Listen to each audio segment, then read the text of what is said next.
Hi there, Steve here again. I want to talk a bit about pronunciation because it was a subject on a forum at lingq.com, which is our language learning community. And someone had posted a video of an interview with a lady who had a company that did accent reduction and helped people work on their English and on their English pronunciation, because it is a fact that in an English-speaking country, if you have a strong accent, that can be a disadvantage in the workplace. So I'm going to talk a little bit about what I consider to be the importance of accent reduction and how we go about doing it. First of all, I think that in most situations, it is far more important to speak well, to have a broad vocabulary, to have natural phrasing, is much more important than the accent, unless you want to be a TV announcer or something. I know lots of people in Canada who are very competent, who communicate extremely well, who give presentations, and who use the language well, but have accents. Not necessarily a problem. Normally, people with poor or unless of course you're difficult to understand. And that's where sometimes people from, say, South Asia, India, they're so convinced that they speak English so well and they speak at rapid fire, and it's actually difficult to understand them. So as long as you're understandable, the question of accent reduction is really a false problem. It's more a matter of the ability to communicate effectively. So accent reduction becomes more a matter of vanity than anything else. So whether you are a recent immigrant to Canada wanting to improve your accent in English, or whether you're learning a foreign language, we would all like to sound more like the native speaker, even though we know we can't achieve it. And there's nothing wrong with that, because after all, the native speaker is the model of how the language is spoken. So if we model ourselves on the native speaker when it comes to the phrasing and the usage and so forth and so on, of course we would like to also model ourselves on the pronunciation of the native speaker. There are those politically correct, sociolinguistic type, cultural sensitivity type people who want to say, well, if you're Hispanic, then you should keep your Spanish accent because that represents who you are. Well, fine, if that's what you want to do. But to me that doesn't make sense. Then why don't you also have, if you're German or Japanese, put all the verbs at the end of the sentence? Why don't you imitate other aspects, or at least retain other aspects of your language when you speak English? To me it doesn't make sense. But realistically, most people are not going to achieve native-like pronunciation, and really it's not a problem.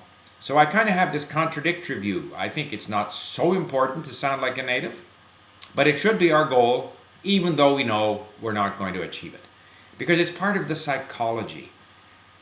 To learn to speak a language well, I've always said this, its attitude is so important. You almost think that you become one of them. I become Chinese or Japanese or French. I want to be like them. I imitate their gestures. I start thinking a little bit the way they do. So that's natural. And the more you can separate yourself from your own culture, at least while you're speaking that other language, the better you're going to do in all aspects of language learning.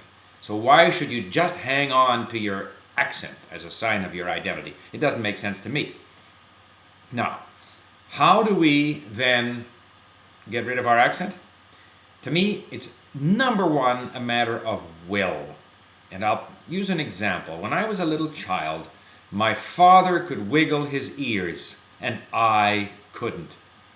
And I sat by the television. We had a television. I remember whenever I sat at the television, I would tell my brain, wiggle your ears. And I don't know how long I did this, but I know that one day, if you can see, probably not very visible, but I can wiggle my ears.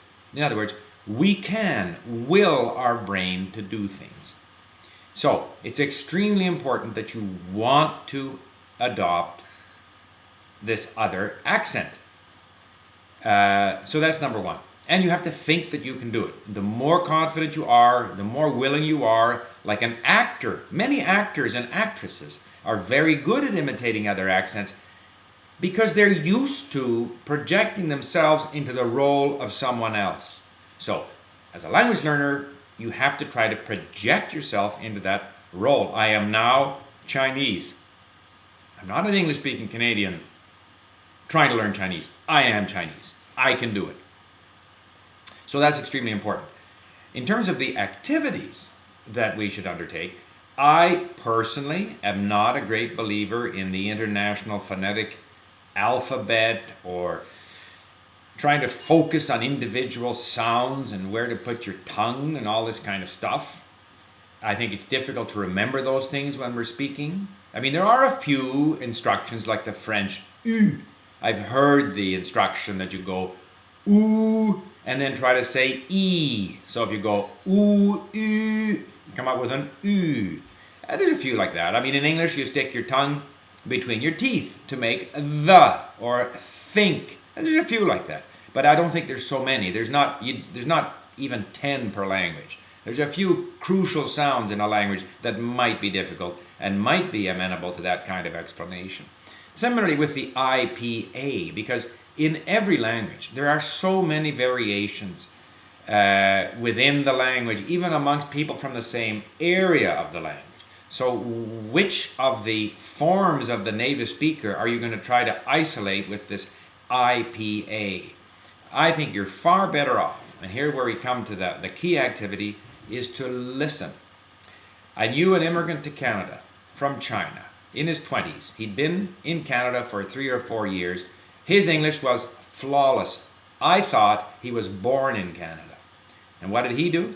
He listened to a very limited amount of content, like, 15, 20 minutes, 1,000 times. 1,000 times. Now, not many people have the discipline to do that, but that's what he did. I know in my Chinese learning, there was some content that I loved. There were these comic dialogues. I just listened to them over and over and over again, even when I couldn't understand them. But it gave me the rhythm of the language. It worked on my brain, and it helped me in my pronunciation, and particularly, it helped me with tones in Chinese. So, and I also recommend listening at first to the language read slowly, because it's going to be easier for the brain to identify the little sound, the differences in the sounds. So listen initially to a limited amount of content read very slowly, and then start listening to the language read at normal speed. And initially just listen. Don't try to record yourself and compare when you're not very good. It's only going to be distraction, interference. And at some point you start to speak. And when you start to speak, you imitate.